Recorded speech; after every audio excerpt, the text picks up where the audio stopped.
also going to see a great crowd. There's Niara Sabali getting ready to tip against Olivia Nelson-Adora, and we are underway. Nika Mule back in the starting lineup. This is her making her 4th straight start. No Kristen Williams or Vina Westbrook back in the starting lineup, and right away they attack inside to Caroline Ducharme, who has really blossomed with all of the other injuries. Well, we saw Oregon working on that play, defending it yesterday in practice, and really is a mismatch right there. Have to work really difficult, have to make it really difficult for her to get a touch. So Oregon coming out 48 hours after a thrilling overtime win against Arizona, also in the top 10, trying to get those back-to-back upsets. Shot clock winding down, long three. Good box out by Westbrook. Chase for the ball is taken by Parrish. And now on the other side, shot off the mark by Pau Pau. Her 5th game back from an injury. Remember, she hurt herself not participate late in the season last year. Good hustle by Parrish. Shear, who has been running the point. Another 3, and Oregon off to a slow start from the outside. They've missed all 3 of their shots, all of them so far coming from beyond the arc. Nice. Boy, Mule with a terrific look inside to Nelson-Adora. Well, Gino Auriemma talked to us about Mika Mule, and she just changes things for them offensively when she's on the floor. Great vision, ability to deliver the pass. Says that she is so intense sometimes, that has to dial it back a little bit, but a sweet assist, and UConn's out to the 4-0 start. Only 8 players available for the Huskies this afternoon. Pau Pau, another 3. They've not taken a 2 yet, Steph. Well, what the zone does is it lures you into thinking that you have wide open 3-point shots. Oregon really does need to establish himself inside as Ducharme gets a bucket and 1. There's Paige Beckers and AZ Fudd leading the cheers on the sideline. Great start for the Huskies. Yeah, it sure is. In transition, pushing when they have an opportunity. And what great confidence Caroline Ducharme is playing with. I mean, this is a player who, if Paige Beckers is on the floor, if AZ Fudd is on the floor, probably doesn't get a lot of minutes this season. She talked to us about being prepared for her opportunity, and she sure has taken advantage of it. In fact, Caroline Ducharme in her first 4 games scored 4 total points, all of them in 1 game. That was against the University of Minnesota. Only had 1 field goal then. And since then has come on averaging 16 points per game since Beckers got hurt. Shear saved it. You see how stagnant Oregon is offensively. They're not getting any paint touches. They need another 3. Nope, a long 2 taken as the shot clock expires, and Oregon now has gone almost 3 minutes into this game and has not yet scored a point. Westbrook, who is from Salem, Oregon, has a lot of people here, got it inside to Dorka Juhas, who got fouled.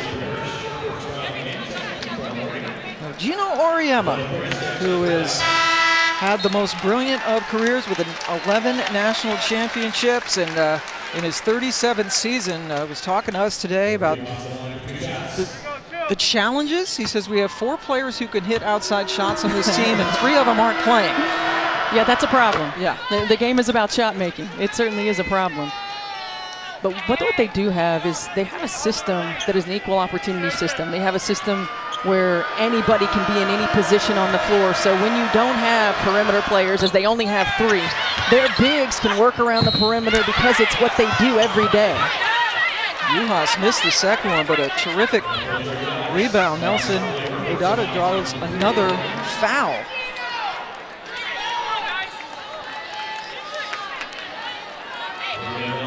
Senior from Winder, Georgia, at the free throw line.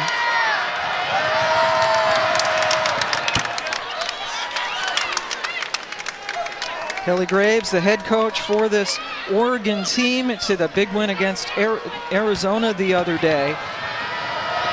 And was talking in practice when his team was going through it yesterday. Said, no, you got to run it at UConn pace. He thought they were a little bit too slow, and we have seen UConn coming out of the gates very quickly. This This time good passing around the perimeter. Finally, Sydney Parrish breaks the drought.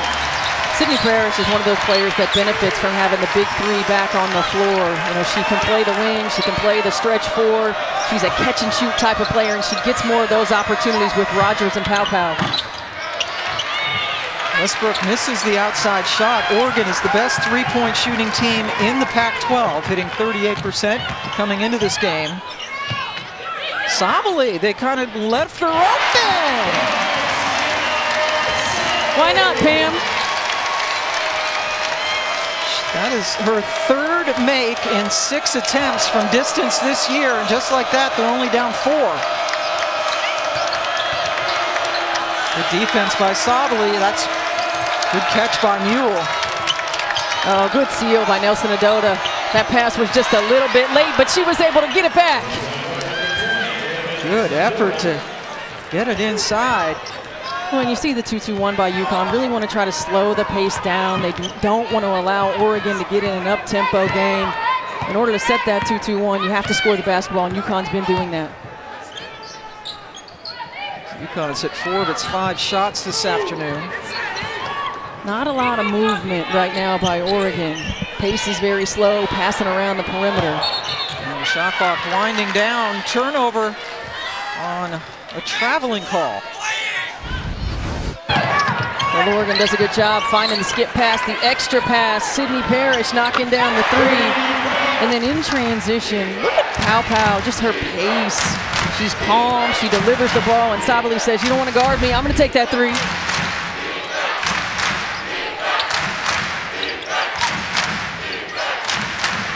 Ducharme, just a little bit too strong.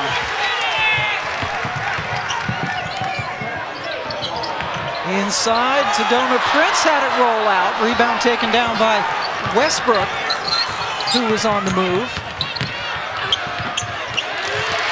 Sabally had it taken away by Ducharme. And then Sabally took it right back. Westbrook poked it away from Rogers. End-to-end action now. It's Mule. Contact, but no foul. Got an advantage, got to push right here if you're Oregon. Pow Pow right down the middle.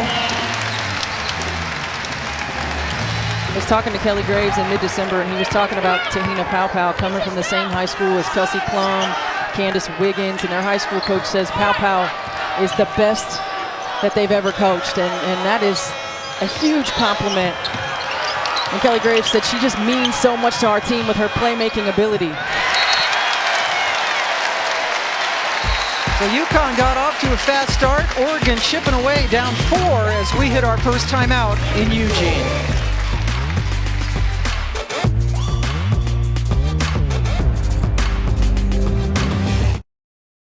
We're watching the Pac-12 on ESPN. Coming to you this afternoon from the gorgeous Pacific Northwest in Eugene, Oregon. UConn up 10-0 at one point. The Ducks have cut it back down to 2. And for UConn, a very unusual season. And it started December 5th. Paige Beckers got hurt her knee, had subsequent surgery a week later. And then they lost it. Mel Fortner's team, Georgia Tech, first unranked loss since 2012. And then about 11 days later, dropped out of the top 10 for the first time since 2005. This is a UConn team that has lost 3 games, and Husky Nation feels like the sky is falling. And you see these impressive streaks, Steph White, we might never see again. Yeah, it's likely we'll never see them again. And, you know, it shows that UConn is human now. And Gino Auriemma talked about the challenges, you know, of this year. It's challenged them in a lot of good ways. It's challenged them in a lot of bad ways. Pow Pow with the miss. He also said that it should solidify to everyone why Paige Beckers should have been National Player of the Year last year. You say you take her out of our lineup, and he admits that they are not the same team, almost an ordinary team. Well, and you see the numbers right there, but you know, Auriemma talked about, you know, every good team has one player that really just pulls it together. And when you lose that one player, it makes you average. It makes you like everybody else. And he's absolutely right. Paige Beckers is that player for this team, for this program. Prince with the miss. We see some subs in for Oregon. Ducharme can't complete it. Number 22 in the bright yellow, Kylie Watson, sophomore from New Jersey. Oregon definitely with the depth advantage this afternoon. Pau with another miss. She has missed 4 of her 5 shots. Oregon just shooting 25% as a team, but still down 4. Sedona Prince with the one-handed rebound, getting in front of Aaliyah Edwards. Number 3, it was come in for UConn, the Canadian. Wide open. Rogers with the miss. Again, she had the game-winning shot in the final half second of overtime to beat Arizona on Saturday after she missed 10 of her first 11 shots in that game. Yes, she 1 for 10, took that out. And there you see Ducharme taking advantage of the mismatch inside. It's very difficult to have help side defense when the ball's in the middle of the floor, and UConn does such a good job of keeping the ball between the lane lines to make those post-entry passes. Boy, Nelson Adodo showing you that she is very handy as far as assists are concerned, averaging 3.5 per game as a post player. Good ball reversal, pow!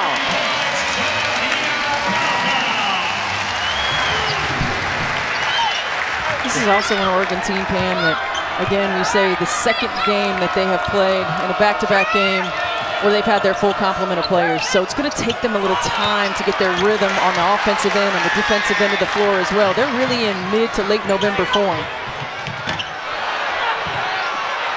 Parrish with the miss. Look up. Yep, Edwards was all alone. Great hustle by Pau.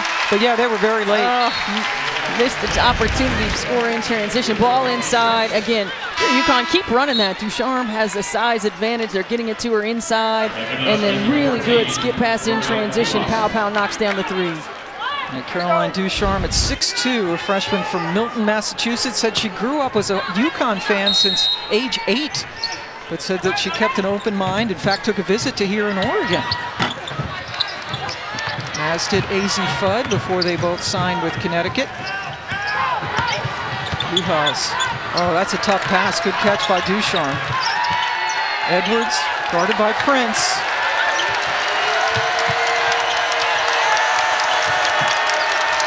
Now Westbrook, the kid from Salem, Oregon, wide left. And this is where you got to push on these long rebounds. Push. Oregon does such a good job of using drag screens in transition, but if they can flow into it, get UConn on the defensive. Pau, nice hesitation.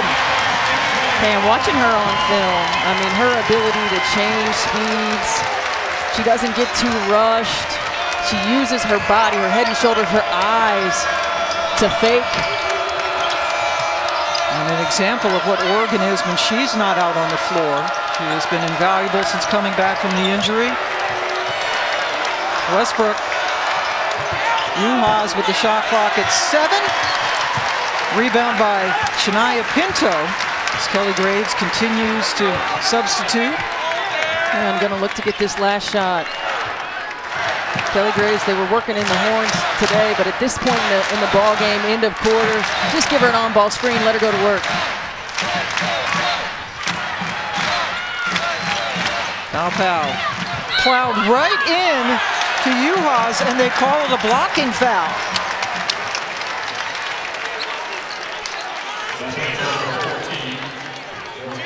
Look at Uhas, the transfer from Ohio State.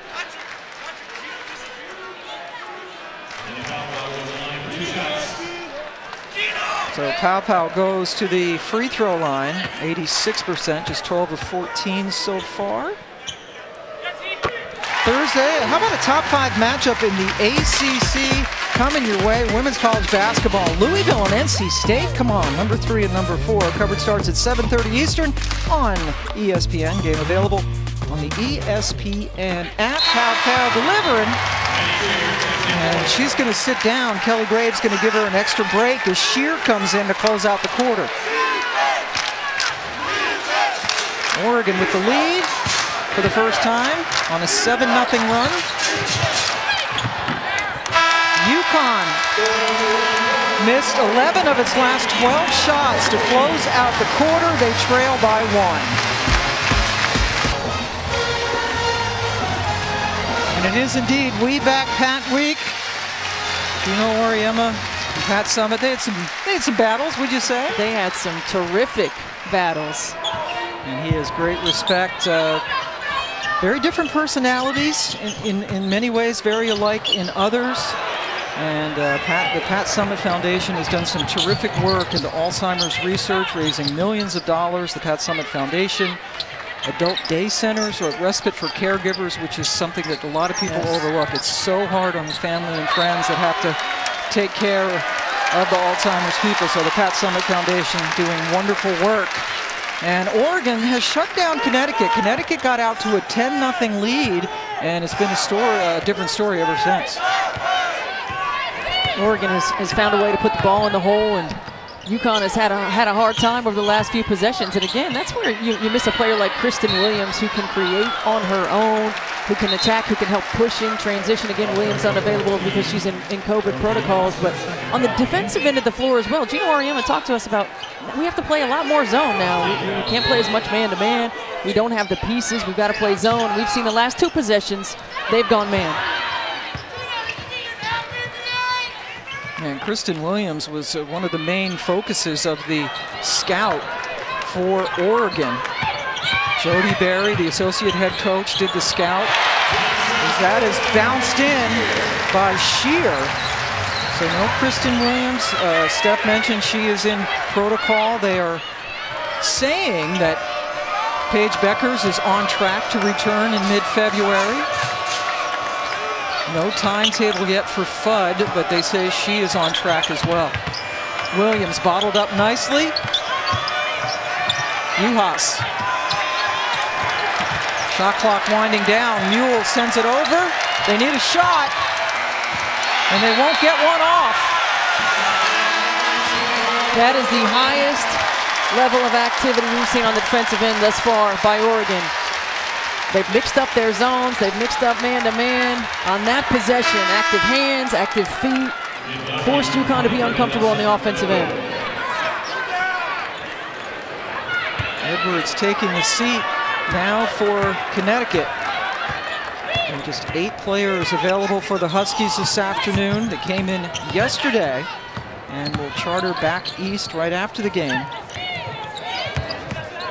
Nice crossover, pow. And a charge as Sabali went into the lane. 2 fouls now on Sabali. That's always a tough position right here for a big to be in. A really good read, but terrific rotation by Avina Westbrook. She comes in, she knows the high post dive is coming, she's in position, she takes the charge. So we'll see if Sabali is done for the rest of the half, sitting down with the 2 personal fouls. Sabali among those coming back from injury, has had a right knee issue. Westbrook, step back, Ducharme, catch, shoot, miss everything, almost. Drag, yes, use the drag in transition. I'm setting a drag every time for pow if I'm a big coming down the floor.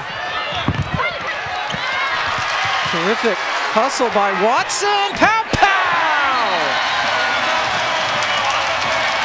A career-high 24 against Arizona. She's playing with confidence. She looks in rhythm. Had a couple of threes in that overtime win. And meanwhile, UConn has Nika Mule down.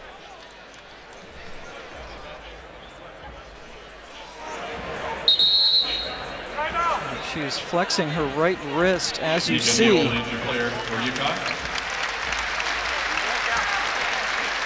So a timeout on the floor. Oregon up by 6. Feel she's at about 90%. You see, she is acquitting herself quite nicely already with 12 points, as Steph mentioned, coming off a career high against Arizona day before yesterday, in which she had 24. She's already halfway there. And she said she feels like the team is almost like in mid-November shape. They're getting back together, and it's not just physical shape, right? It's learning to mesh and play together. It is. It's building chemistry. I mean, 3 pieces, 3 players who were preseason all Pac-12 picks were not on the floor until they came together in conference play. And so trying to put all that together is going to take some time. Meanwhile, the UConn offense continues to struggle. They have not hit a field goal since 2.5 minutes were left in the first quarter.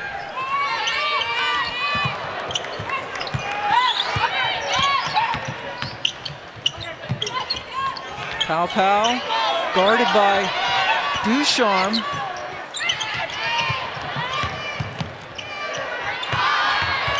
Good defense down low, but what an effort by Kylie Watson. It's a good confidence builder for Kylie Watson. She has struggled. Didn't even have a field goal attempt in 3 minutes against Arizona. And she was one of the players that UConn wasn't, actually would have been happy, Right. especially to shoot from the outside, but she earned that 2 points. UConn's drought continues. Again, I think Oregon can go right into that on-ball screen, that drag in transition. Now you got a mismatch. You got to take advantage of it. You don't need that screen. Nope, Watson came up. Prince left open, buried it. Sedona Prince really started the rally in the fourth quarter against Arizona. Back to her natural position, playing around that high post. Oregon up 10.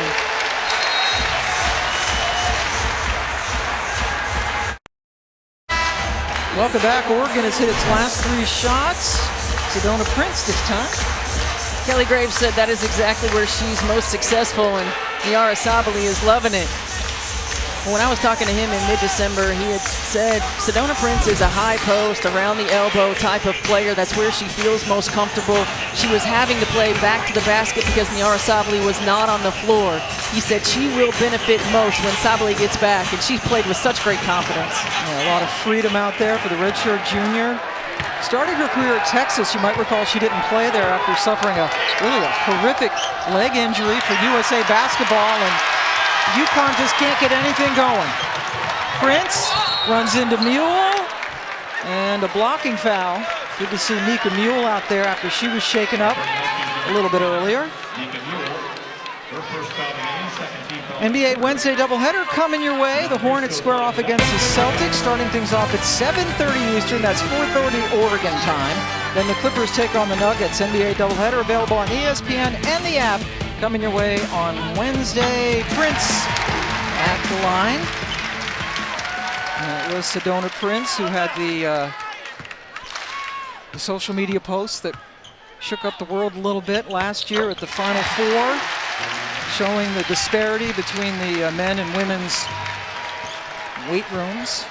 If you could call it a weight room at the time. Weight area. That's right. Kelly Graves was talking about Sedona Prince's social media presence. He said she's benefited tremendously as Nelson Adota gets 2 from NIL. He said she's got a lot of pressure because of it, and she handles it so well. You can just see her laid-back personality, really easygoing. He said everybody around here loves Sedona. Yeah, she seems a perfect fit for this part of the country, doesn't she? That was the first field goal for UConn since 2.5 minutes left to go in the first quarter. Here's Prince again. Left it a little bit short. Rebound Mule. UConn looking to run, but they do not have numbers. Lavina Westbrook's from Salem, Oregon. That's about midway between Eugene and Portland as you head north on I-5. She said she was going to have a lot of people here. It was really special. Going to be an emotional day playing back at home. Charm with the miss. Prince could box out. Excuse me. She didn't even have to jump for that. No. Prince at 6'7". Whoa, nice pass. And then a whistle underneath. Brenda Pantoja, Michael Price, and Infinity Robinson, are officials this afternoon in Eugene. That was a personal foul called on Westbrook, her first.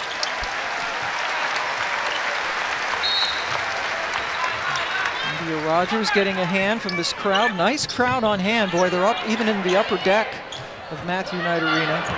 Holds about 12,000 and change. It's Martin Luther King Jr. Day at 2 o'clock local time tip, and there you see him. See a lot of that green and gold or green and yellow as you walk around town. Well, Kelly Graves had talked about Sabrina Ionescu, and we saw her here yesterday, and just what she has done for this program, much in the same way that Courtney Vandersloot did for his Gonzaga programs. And basketball fans want to see great players. They want to see great teams, and you know the old "if you build it, they will come." They've built it here, and they are out in full support. Yeah, they certainly have. Kelly Graves did such a great job at Gonzaga. 8 NCAA tournaments, a couple of Sweet 16s, and an Elite 8. And yeah, they had Courtney Vandersloot, pretty good point guard. And getting Sabrina Ionescu here from Northern California changed this program around. See quite a few people here with their number 20 jerseys still for her. Good play by Nelson Adota. Leads to the easiest bucket so far, I think, for UConn. That's Westbrook. UConn doesn't have a lot of depth, but when they have opportunities to push in transition, they need to take advantage of it. Buckets, easy buckets, are hard to come by. And Westbrook missed her first 4 shots before that one. Mule, that's a foul. Sophomore from Croatia. Starting for Kristen Williams. Again, if you're just joining us, the 5'11" senior guard who is such an important contributor on this team, averaging almost 15 points per game, unavailable in COVID protocol for the Huskies. Prince, nice catch! And the turnaround.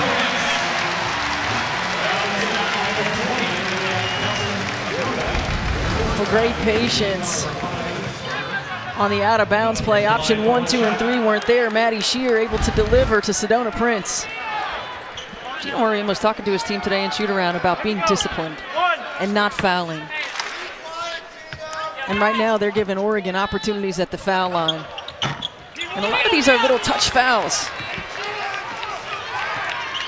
Yeah, he was telling them, if you get 3 or 4 fouls, he said, I don't care how many people I have available, I'm going to sit you down if you commit silly fouls. That's good work, Nelson Adota. I love how aggressive Nelson Adota is being on the offensive end of the floor. I mean, she's a player who can score it. She's a terrific facilitator from that position. But they need her to put the ball in the hole. Yep, into double figures down with 10.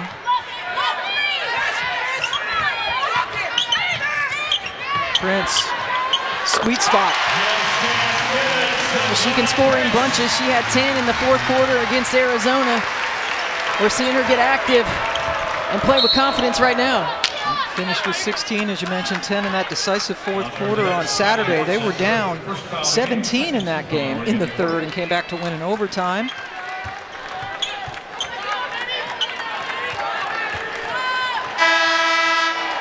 Watson called for that foul. Let's go over to Monica McNutt. What do we have coming up at halftime? Thanks, man. Well, coming up on the E-Trade halftime report, of course, we'll digest this game, or dissect, I should say, with Coach Nikki Fargas. And then we're talking Wee Backpack and her legacy across the world of women's basketball. That's coming up on the E-Trade halftime report. I think we can digest it as well, Monica. And it's so great to have Monica and Nikki It is, yes. in person at the arena in Eugene. Talk about for Oregon. Boy, Prince, gosh, she can't catch the ball there, Steph. No, and this is a really tough Oregon team to defend because they're so balanced, because now that they have all their pieces together, Kelly Graves can put them exactly where he wants them, whether it be against man-to-man, against zone. And UConn playing that 2-3, you have to cover that high post area. Gosh, and Ducharme has really had a hard time. She's taken 11 shots, hit 4 of them, but is 0 for 5 from 3, turned it over on that trip. Nothing easy for the Huskies.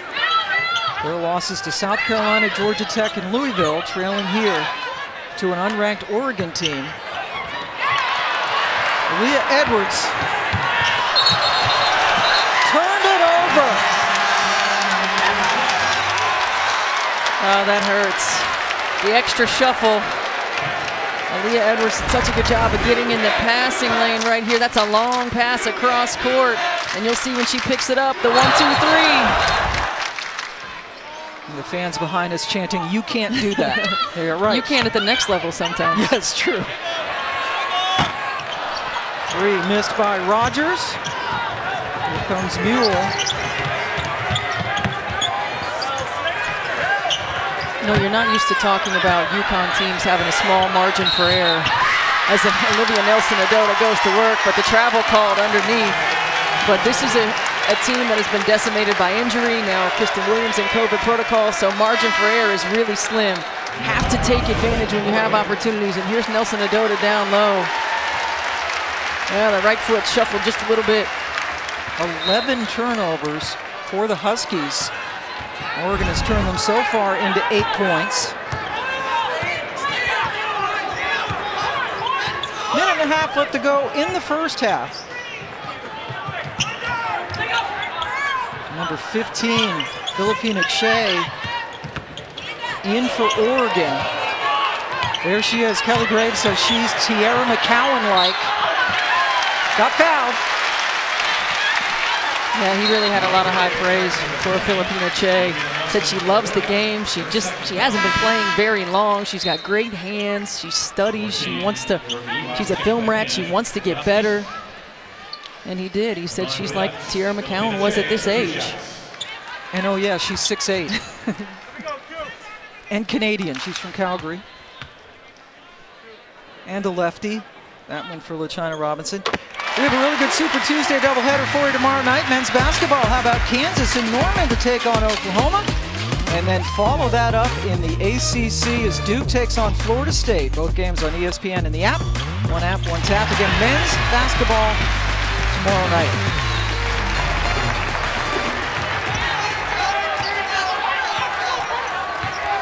UConn led 10-0. Hard to believe right now, isn't it? Mule, nope. Not a lot of second chance opportunities either. Here's Pow Pow. Good ball fake. They lost Prince. Man, Pow Pow's just so good. I mean, she just waits for things to develop. She doesn't get rushed. She pulled it out. She saw it before it happened. Prince just kept running. She's only a sophomore. Runner by Ducharme finally gets something to fall. Making that 6-0 run.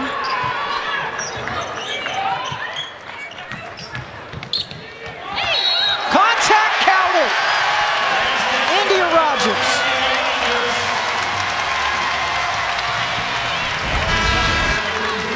Another playmaker gets back on the floor. Rogers hangs, draws the contact, and finishes. First one on Ducharme. Sedona Rogers goes out. Or Sedona Prince, excuse me, and gets a huge ovation from this crowd. Kelly Graves continuing to run in people. He doesn't know what to do with so many subs on the bench. Yeah, he's played 10. UConn has gotten only 6 players, 6 of their 8 available into the game. Shot clock is off. Huskies down 15. Westbrook, the Oregon native.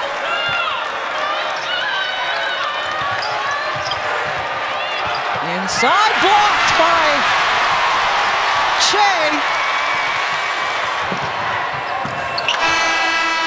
And the Oregon Ducks, after falling behind 10-0, outscore the Huskies 39-14 the rest of the half, and they take a chunky 15-point lead into the locker room.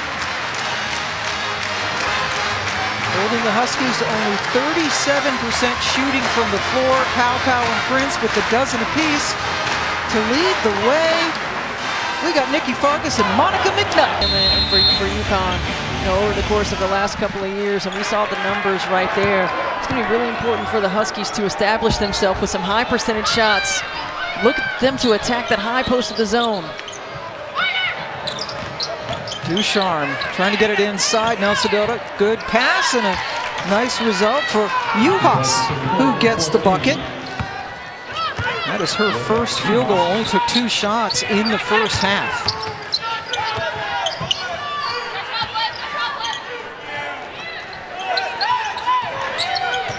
Maddie Shear getting it over to Pow Pow, guarded by Westbrook.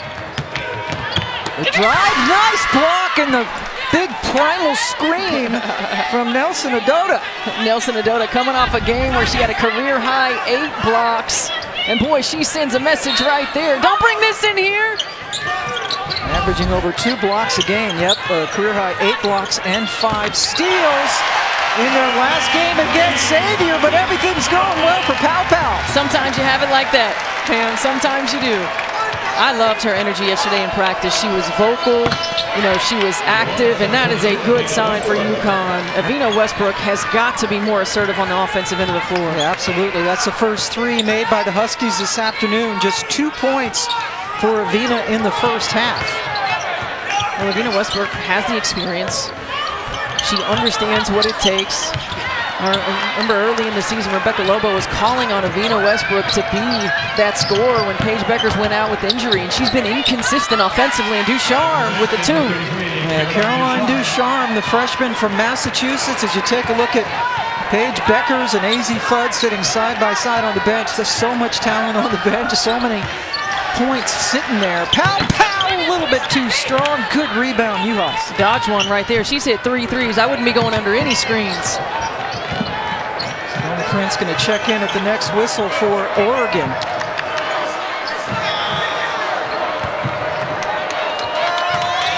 Juhas missed everything. Pow with another rebound. Got a space right here if you're Rogers. If they're going to set that middle screen for Pow, you got to give her some space. Sabali working against Juhas, one-on-one. A little bit of separation and works. The little sister, Niara Satu Sabali, who we all know from Oregon in the WNBA, and Niara might be. Well, one of the things Kelly Graves, right? was talking about was she was.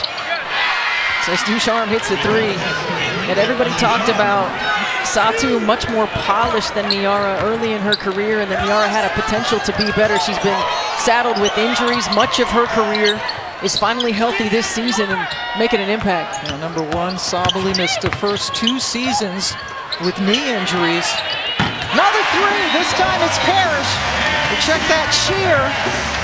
Maddie Shear knocking it down. Tahini Pow stays hot in the second half. Don't go under the screen. She knocks it down, and Maddie Shear doesn't shoot that often, but when she does, they're going in.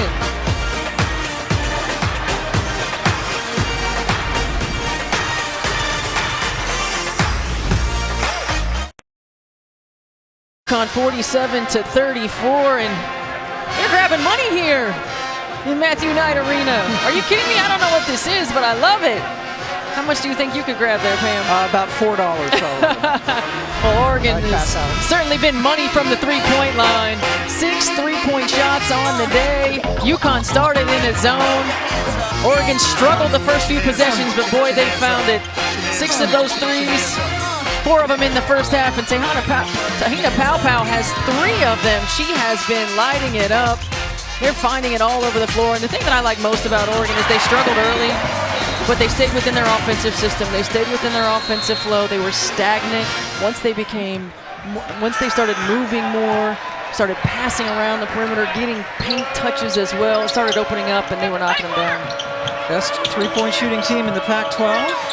Starting to come alive, playing defense. Sabali forced that bobble.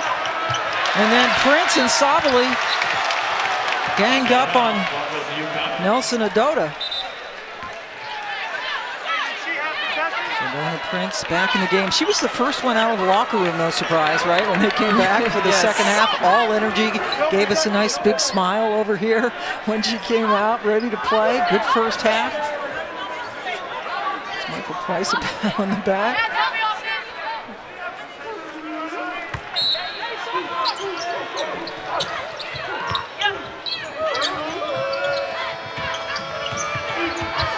Nika Mule in the starting lineup.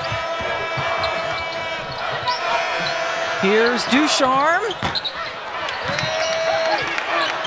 Offensive rebound by Westbrook gives him a fresh 20.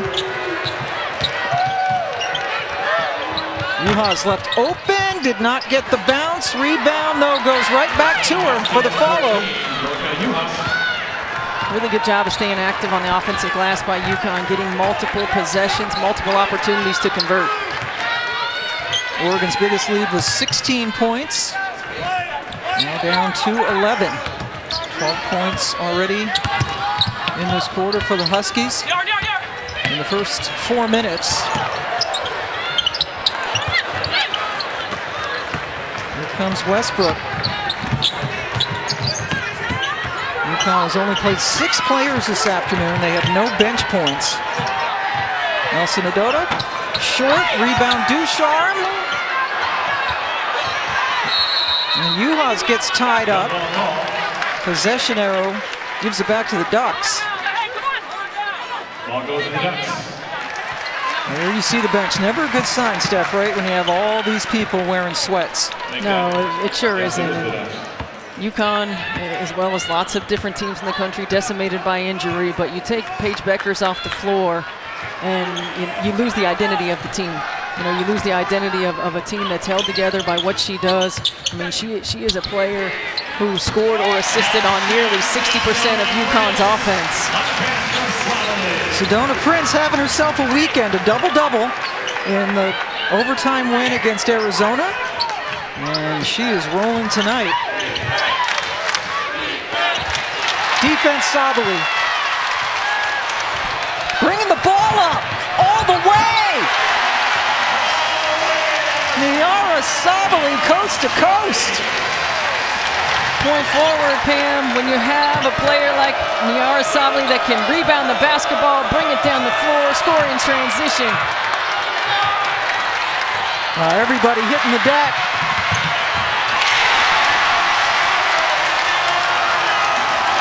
India Rogers, they're on their feet. Oregon. Up big.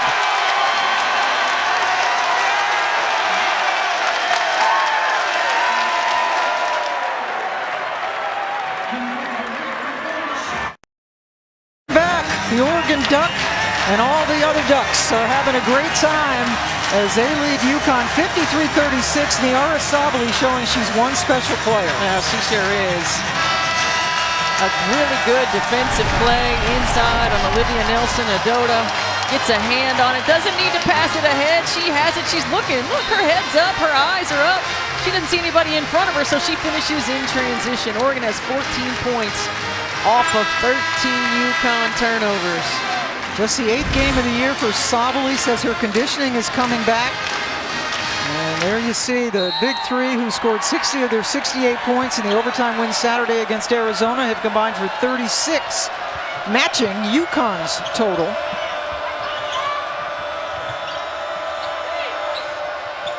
Edwards in the game. Still no bench points for the Huskies. Westbrook got fouled by Shear.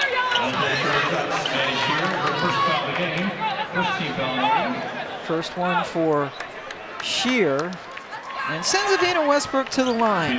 Started her collegiate career at Tennessee. Had the red shirt after she transferred. Last year started every game for this team and is back home in Oregon. Coming up Thursday, a great women's basketball top 5 matchup in the ACC. Can't wait. It's Louisville and NC State. Coverage starts at 7:30 Eastern time on ESPN and also on the app. Louisville, one of the 3 teams that has beaten UConn this year, along with South Carolina and Georgia Tech. And NC State looking like every bit of a Final Four team. Yes, they have really started to come along. The ACC, unlike the men's side in the ACC, the women's side, it's 6 ranked. Virginia Tech should be in there. Yep, yeah, that's the right. ACC so deep on the women's side. Louisville and NC State so far the cream of the crop.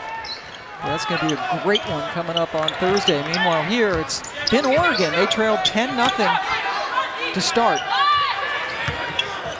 That's a mismatch. Good work. Oh my. Pow Pow. Yeah, I mean, I love that Pow Pow just recognizes the mismatch right away. And when the post player doesn't roll to the rim and look for it on the guard, Pow Pow takes advantage of going against the big. And remember, she's only a sophomore. That's terrifying. It's scary. She's got 17 points. Inside trying to get to Odoto, and Prince reached in to pick up the foul.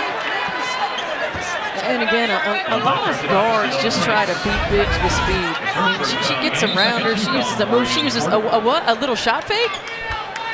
And then she says, yes, I'm strong. Little girls can get in here too. Same high school as Kelsey Plum, right? That's right. Candace Wiggins. Candace Wiggins. Something going on in the water there in La Jolla. Edwards able to get it out of trouble. Westbrook found some space, short. Sabali boards it and quickly gets it over to Pow Pow.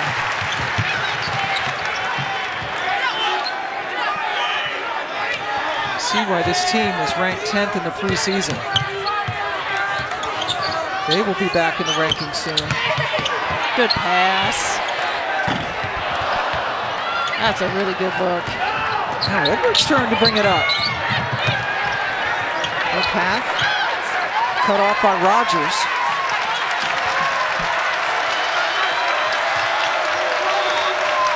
Oh, they have been missing Olivia Nelson-Ododa all night long. If you get it to her 2 seconds or 1 second before that, she's got to lay up uncontested. Said she had to work for that one. Nice finish. She's been sealing, she's been open, but the ball has not been delivered on time. Dear Rogers. But she was excited to play this game to get Oregon back into the national discussion. And when people see the score, if it holds up, they will be there. Another turnover. Shear has played some point this year for Oregon, so helps bring it up. It's been the Pow Pow show. She got clobbered on the way to the bucket.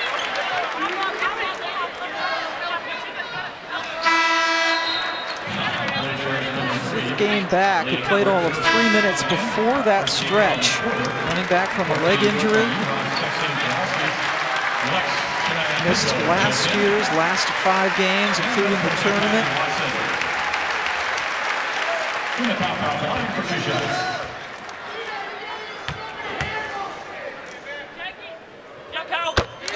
Powell now 3 for 3 at the line as we see the bodies coming in for Oregon, and this is the production that is lost. Williams in COVID protocol. Paige Beckers only playing the first 6 games, got hurt against Notre Dame, and AZ Fudd 4 games.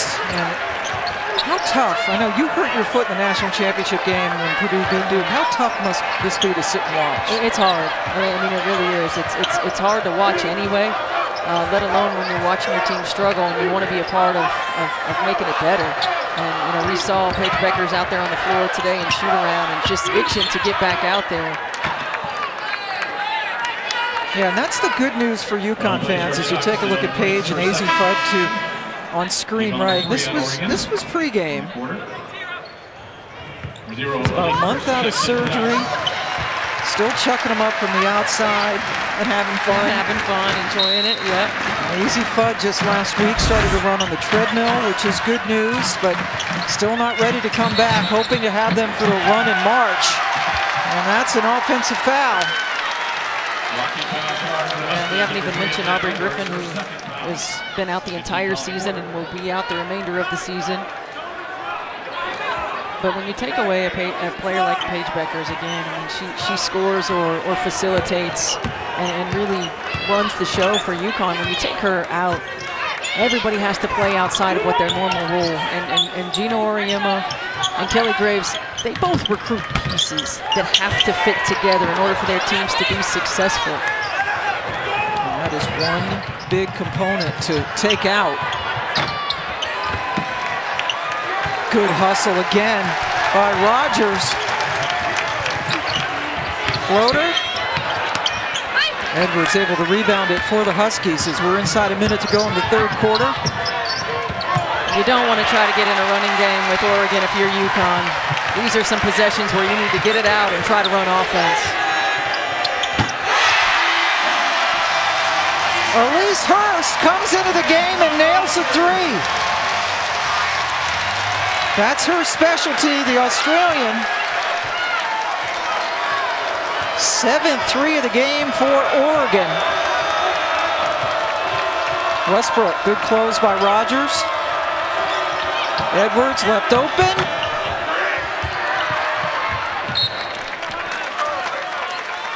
Evina Westbrook just looks timid to me. Not aggressive with the ball. She comes off of an on-ball screen, picks it up after one dribble. I mean, she's a player that UConn needs to be assertive and aggressive on the offensive end of the floor. You know, she has struggled, and she's been inconsistent and been up and down. And they need her to step up. Yeah, especially now, right? Where we just showed you all the production sitting on the bench, injured or ill for UConn. Shot clock's off inside 10 seconds. Westbrook, got it. Much needed for Avina Westbrook to close out the third quarter, but UConn outscored by 6 in that quarter. It's a big 62-41 lead for the Ducks. 11 before that one. Had. And look at the last 4. Yep. Finally healthy. Look out for the Ducks. And what a big confidence booster. I mean, this is a team that talks about being back in the national conversation. Kelly Graves, when I was talking to him in mid-December, he said, watch out for us in February, March. If we can put ourselves in position to get into the NCAA tournament, we will be a tough out. And with a win against Arizona, if they can hold on to get a win against UConn, they're putting themselves in position to get in the NCAA tournament. Yeah, absolutely. Quality wins, and then they'll be getting deeper into the Pac-12, which is difficult. Still no bench points for the Huskies. Rebound taken down by Kylie Watson. Oregon still has to play Stanford. They will play just once. Lost to them earlier this month, so they got them again. Very different Oregon team, though, will be playing Stanford when they have the rematch.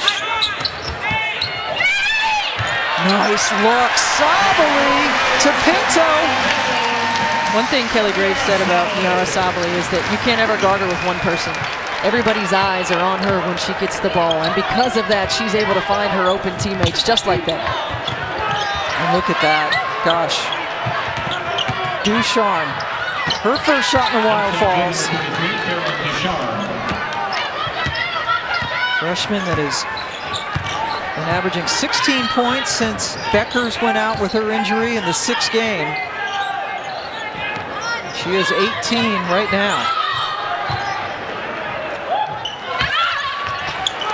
Good, another block for Nelson Ododa.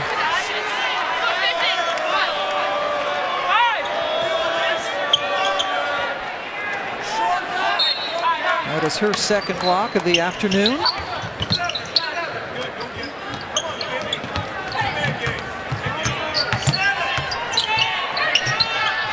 Rogers gonna have to shoot. Good pass. Yep, instead she passes. Got it! Another 3 for Hurst.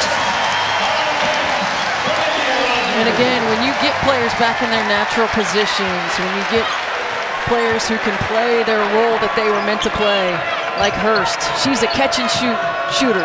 Playmakers are back on the floor and they make her better.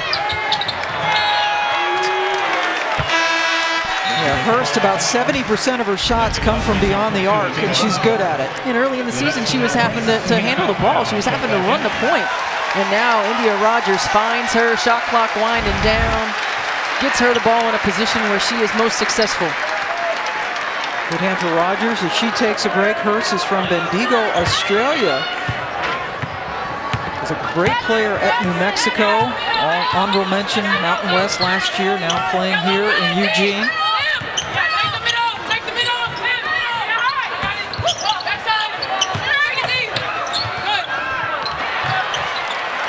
Boy, a lot of passes on that possession. Hurst, that time has it go over.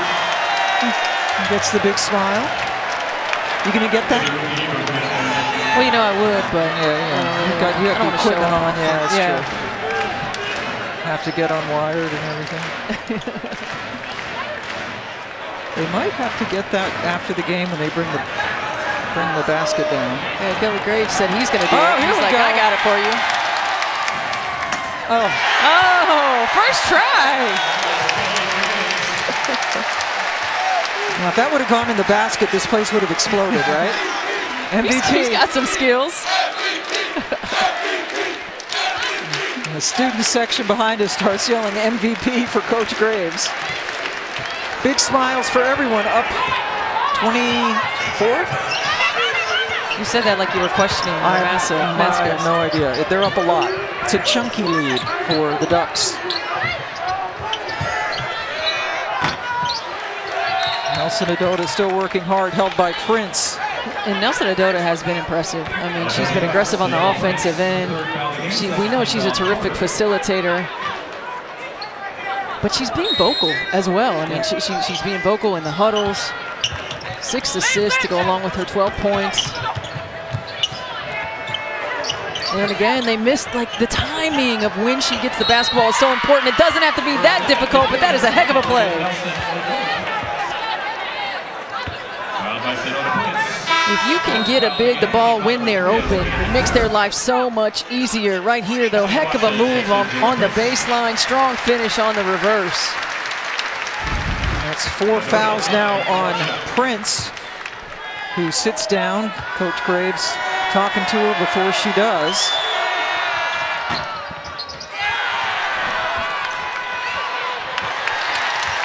Kylie Watson comes away with it.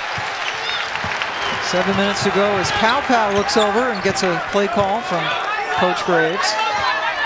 We look for Oregon to continue to attack that high post and short corner looks. When you get the ball in the middle of the zone, you have a lot of options.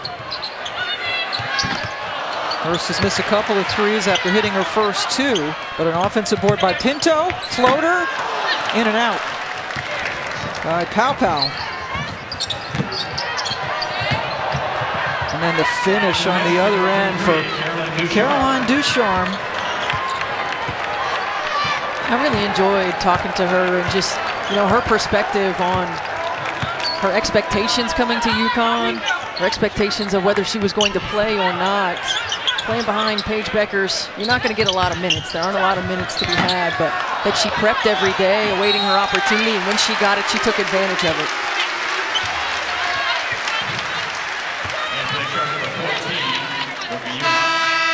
So the UConn Huskies lost to Georgia Tech earlier this year when Georgia Tech was unranked. They've not lost to more than one unranked team since way back in 03-04.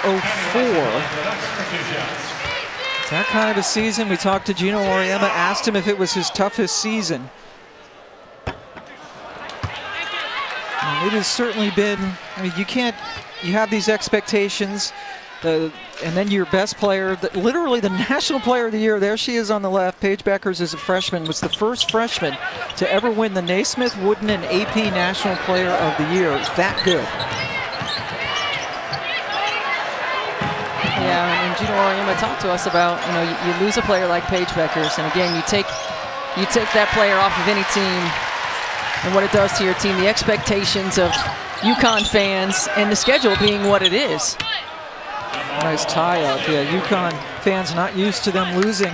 They've lost 3 games this year, pardon me. Remember, they're on a 13-year Final Four streak, losing here to Oregon.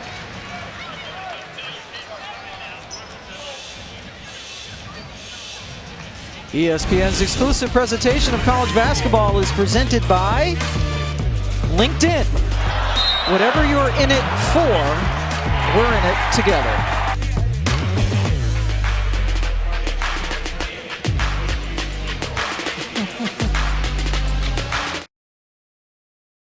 As we honor Pat Summitt and her continued impact on women's basketball, both on and off the court. We back Pat, Pam Ward, along with Steph White, and we both had the honor of knowing Pat Summitt and some of your special memories. Yeah, one of the most special memories I have of Pat was when I was working in broadcasting, one of the very first games that I called, and I had emailed Debbie Jennings, and I said, hey, Debbie, I'd love to get a hold of Pat and talk to her before I come down. Don't want to have to bother her at shoot-around. She's like, sure, here's her cell phone. She gave me Pat Summitt's cell phone number. Yeah. I called Pat. She was so gracious with her time. She talked for like 30, 40 minutes, asking me how I was, how things were going, not just about her team. Then we go down, and in shoot-around, she invites us into film session, right? Pat Summitt paved the way, opened the door, grew the game of basketball because of her willingness to be open, because of her willingness to invite media in, to see behind the scenes, to connect with an audience in a way that most coaches wouldn't and most coaches don't. And it was such a special moment for me. I remember saying at that moment, I want to be that kind of coach. I want to be that kind of coach. Yeah. To be that gracious and setting such a high bar, and as people know, as the game grew, she would play anybody. Yep. Because she would go out to Stanford, up to Connecticut, getting that great rivalry going, to get the game on national television. Our former colleague Carol Stipp certainly was a major component of getting those matchups, and Pat was the most humble superstar you'd ever want to meet. Yes, she sure was. you know, as a player and as a young person, you know, being recruited as a high school athlete, whenever Pat Summitt was in the gym, you couldn't help but want to impress her. Yeah. And she owned every room she walked into with those steely blue eyes, but couldn't be more kind. As Sabally, tough turnaround. And then, boy, Sabally hit the deck hard. Niara Sabally is shaken up behind the play. Mule misses on the other end, but the concern now is with Sabally.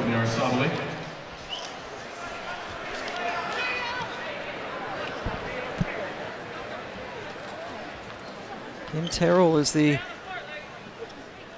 athletic trainer as it gets dead quiet here at Matthew Knight Arena.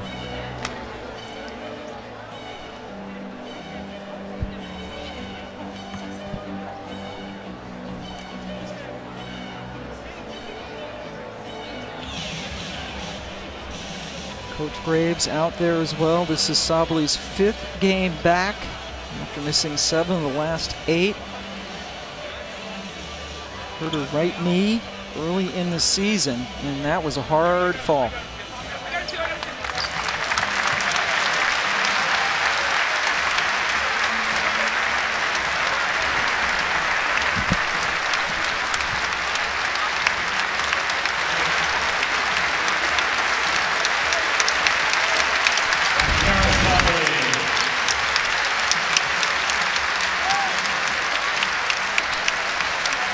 Oh yeah, Maddie Shear came right into Sabaly's leg.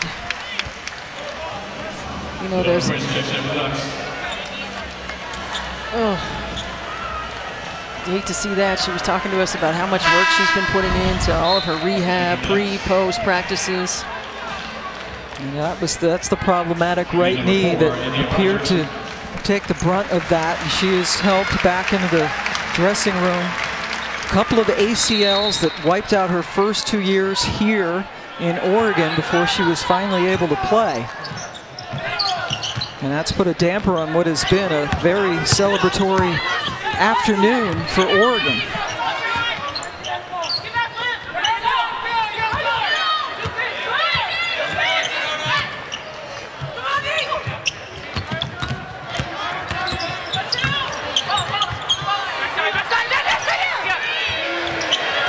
Shot clock winding down. He's talking about Pat Summitt too, the Pat Summitt Foundation, the patsummit.org. They've come up with a caregivers initiative as well. They just celebrated its 10-year anniversary. And again, if you want to go to patsummit.org to look into the great programs and the awareness after she was diagnosed with early onset Alzheimer's. Yeah, and the numbers are staggering, Pam. I mean, 6 million Americans living with Alzheimer's disease, 11 million unpaid caregivers, and what the Pat Summitt Foundation is doing for support, not only for researching the disease, but for caregivers. Yeah, the respite for caregivers, the adult day centers that they are starting to set up. A big presence in Tennessee now, but starting to branch out all across the country. And fans here in Eugene counting down.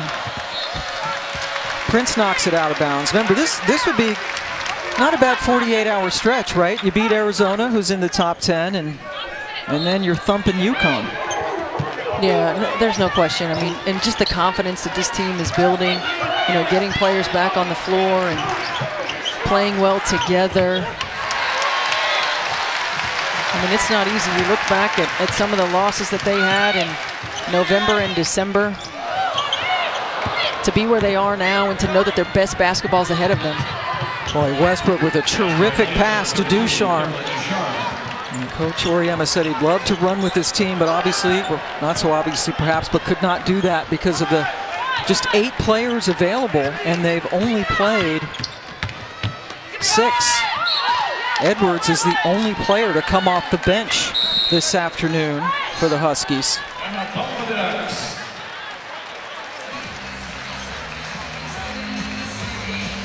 Super Wildcard Weekend capped off tonight. You know, there's Monday Night Football playoff stuff on ESPN ABC and ESPN Plus. Kyler Murray and the Cardinals taking on Matthew Stafford and the Rams at 8 Eastern, 5 Pacific. There's a mega cast coverage with Peyton and Eli.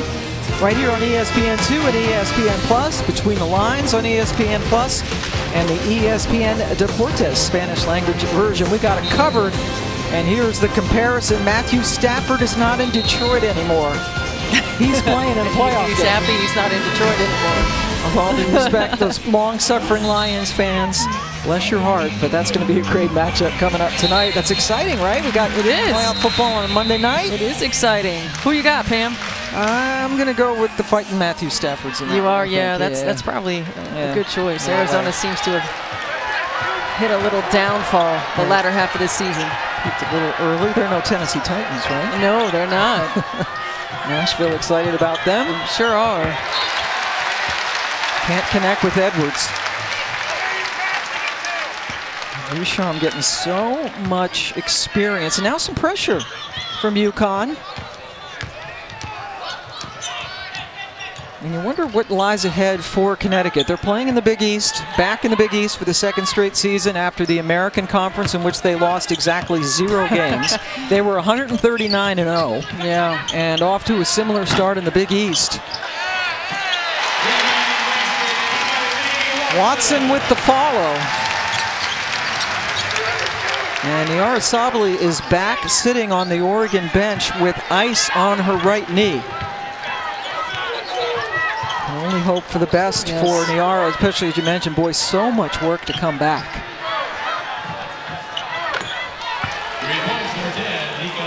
Nika Mule gets the three-pointer, her first points of the game.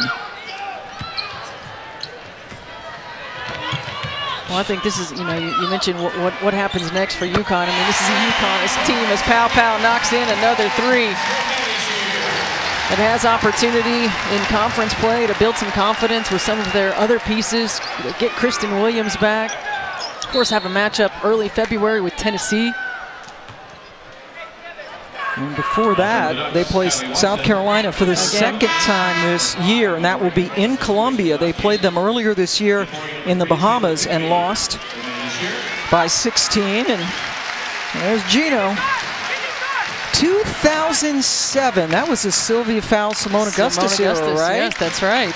When they beat them, I believe that might have been out in Fresno. Might have been there. That was, again, Husky fans aren't used to losing, much less by scores like this. But they're hoping to get Paige Beckers back in mid-February. Well, what a jolt that would be. I mean, if you can get Paige Beckers back, if she can, work her way to being healthy, to being confident, getting on the floor. And Easy Fudd, the #1 recruit, like Paige was the year before. Nelson Udota's played a really good game. She has. She's been solid. She's been aggressive. She's been a great leader.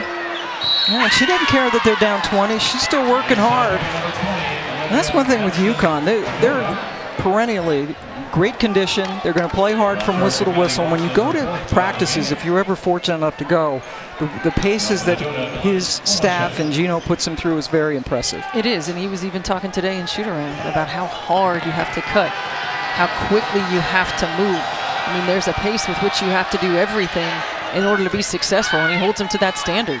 And the precision under which and the excellence that has been part of his career. In a minute. Left to go now in this game. Sports Center is coming up next. They will get you ready for playoff football. Beware the Ducks, right? This is not, they're going to go to 10-5 on the year. Hope that Sabali will be okay. They play at Washington State later. Still have that rematch against Arizona. Yes. Got a little chippy here on Saturday. Sure did. That rematch will be an electric atmosphere. February 4th in Tucson. Oregon coming back from a double-digit deficit in the third quarter to win in overtime on Saturday, and then you cap it off with an MLK Day victory over UConn. Huskies going to get back on the charter, go back east. Nice Ducharme getting it into Edwards. Those are the first bench points for Connecticut today. And it happened with about 25 seconds left to go.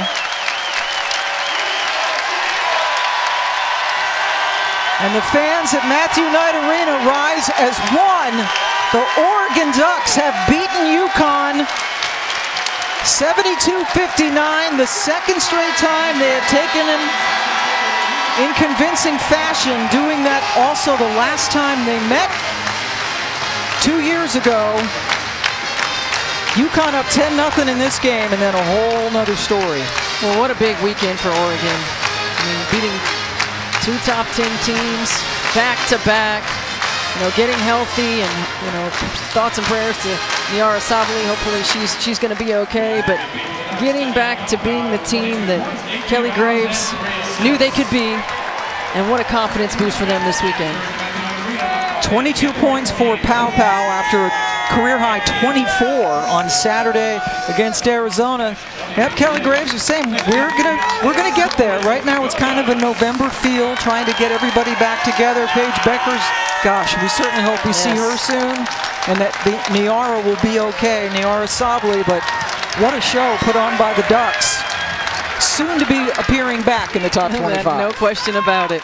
They said they wanted to get back in the national conversation. I think they've done that. In a big way, with this convincing win over UConn 72-59. Pow Pow with 22, Prince with 14 points, the only other Duck in double figures. Their depth showed, their talent showed. Monica McNutt, let's go over to her. All right, Tahina, you had a tremendous game personally, 22 points, but you guys also had 10 people in the scoring column. Is the secret to what you all have done this week in terms of knocking off 2 top 10 teams? Is it as simple as getting healthy? Oh, for sure, but, we came out and wanted to compete for each other. We wanted to, we counted on each other, and at the end of the day, we came out with 2 dubs that was much needed. When you look at the history, the last time your program did this was the 2000 season, or the 2020 season, excuse me. I don't want to exaggerate too long. But this momentum in terms of what you guys are looking forward as your goals, what does it do for you guys? You know what, we're just going to keep going, keep grinding, and take it day by day for sure. Thank you, Tahina. Thank you. All right, Monica, thank you. And also to Nikki Fargas, who joined us as well. Big win, Pow Pow. Prince, she's probably going to high-five everybody in the building before she leaves. For Steph White, I'm Pam Ward. Thanks to our great crew. Oregon wins it 72-59, back-to-back wins over top 10 teams.